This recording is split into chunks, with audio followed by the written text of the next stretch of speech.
एक महिला की मृत्यु हो जाती है। तभी महिला यमराज से पूछती है, आप मुझे स्वर्ग ले जाएंगे या नर्क?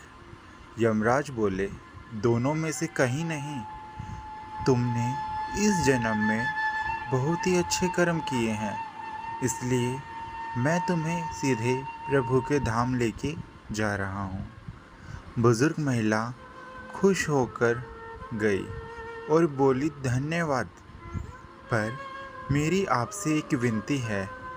मैंने यहाँ धरती पर सबसे स्वर्ग और नरक के बारे में बहुत सुना है। मैं एक बार इन दोनों जगहों को देखना चाहती हूँ। यमराज बोले, तुम्हारे कर्म अच्छे हैं, इसलिए मैं तुम्हारी यह इच्छा ज़रूर पूरी करूँगा। चलो, हम स्वर्ग और नरक के रास्ते से होते हुए प्रभु के धाम चलेंगे। दोनों चल पड़े। सबसे पहले नरक आया। नरक में बुजुर्ग महिला ने जोर जोर से लोगों के रोने की आवाज़ सुनी। नरक में सभी लोग दुबले, पतले और बीमार दिखाई दे रहे थे। महिला ने एक आदमी से पूछा, यहाँ आप सब लोगों की ऐसी हालत क्यों है? आदमी बोला, तो और कैसी हालत होगी? मरने के बाद जब से यहाँ आए हैं, हमने एक दिन भी खाना नहीं खाया है। भूख से हमारी आत्मा तड़प रही है।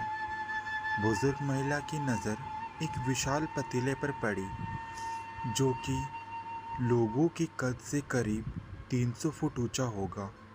उस पतीले के ऊपर एक विशाल चम्मच लटका हुआ था। उस पतीले में से बहुत ही शानदार खुशबू आ रही थी।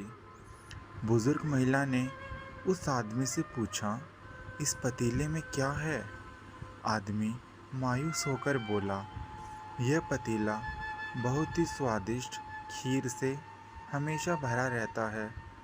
बुजुर्ग महिला ने हैरानी से पूछा, इसमें खीर है? तो आप लोग पेट भर के ये खीर खाते क्यों नहीं? भूख से क्यों तड़प रहे हैं?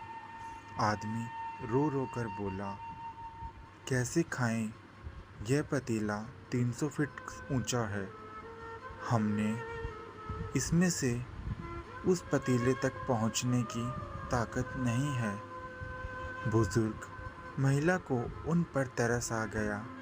सोचने लगी, बेचारे खीर का पतीला होते हुए भी भूख से बेहाल हैं। शायद ईश्वर ने इन्हें यही दंड दिया होगा। यमराज बुजुर्ग महिला से बोले, चलो, हमें देर हो रही है। दोनों चल पड़े। कुछ दूर चलने पर स्वर्ग आया। वहाँ पर बुजुर्ग महिला को सबकी हंसने खिलखिलाने की आवाज़ें सुनाई दी। सब लोग बहुत खुश दिखाई दे रहे थे। उनको खुश देखकर बुजुर्ग महिला बहुत खुश हो गई। पर वहाँ स्वर्ग में भी बुजुर्ग महिला की नज़र वैसे ही 300 फुट ऊंचे पतीले पर पड़ी, जैसा नरक में देखा था। उसके ऊपर भी वैसा ही चम्मच लटका हुआ था। बुजुर्ग महिला ने वहाँ लोगों से पूछा, इस पतीले में क्या है? स्वर्ग के लोग बोले, इसमें बहुत स्वादिष्ट खीर है। बुजुर्ग महिला हैरान हो गई। उनसे बोली, पर ये पतीला तो 300 फीट ऊंचा है। आप लोग इस तक पहुंच ही नहीं पाते होंगे। तब उस हिसाब से तो आप लोगों को खाना मिलता ही नहीं होगा। आप लोग भूख से बेहाल होंगे। पर मुझे तो आप सभी इतने खुश लग रहे हो, ऐसे कैसे? लोग बोले, हम तो सभी लोग इस पतीले में से पेट भरकर खीर खाते हैं। महिला बोली, पर कैसे? पतीला तो बहुत ऊंचा है। लोग बोले, तो क्या हुआ?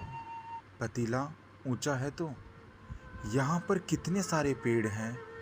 ईश्वर ने ये पेड़ पौधे, नदी, झरने हम मनुष्यों के उपयोग के लिए तो बनाए हैं। हम में से इन पेड़ों की लकड़ी ली, उसको काटा, फिर लकड़ियों के टुकड़ों को जोड़ जोड़ कर एक विशाल सीढ़ी बना ली। उस लकड़ी की सीढ़ी के सहारे हम पतीले तक पहुंच जाते हैं और सब मिलकर खीर का आनंद लेते हैं। बुजुर्ग महिला यमराज की तरफ देखने लगी। यमराज मुस्कुराए और बोले, ईश्वर ने स्वर्ग और नरक मनुष्यों के हाथ में ही सौंप रखा है। चाहें तो अपने लिए नरक बना लो या स्वर्ग बना लो। ईश्वर ने सबको एक समान हालातों में डाला है। उसके लिए उसके सभी बच्चे एक समान हैं। वो किसी से भी भेदभाव नहीं करते। वहाँ नर्क में भी पेड़ पौधे सब थे, पर वो लोग खुद ही आलसी हैं। उन्हें खीर हाथ में चाहिए। वो कोई कर्म नहीं करना चाहते, कोई मेहनत नहीं करना चाहते, इसलिए सब भूख से बेहाल हैं। यही तो ईश्वर की बनाई हुई दुनिया का नियम है। जो कर्म करेगा, मेहनत करेगा, उसी को मीठा फल खाने को मिलेगा। अर्थात स्वर्ग एवं नरक आपके हाथों में ही है। मेहनत करें, अच्छे कर्म करें और अपने जीवन को स्वर्ग बनाएं। तो प्यारे दोस्तों, इस कहानी से हमें ये सीख मिलती है कि हमें हमेशा कर्म करने चाहिए, अच्छे काम करने चाहिए। धन्यवाद। अगर आपको ये कहानी अच्छी लगी तो इसे लाइक, कमेंट, शेयर ज़रूर कीजिएगा।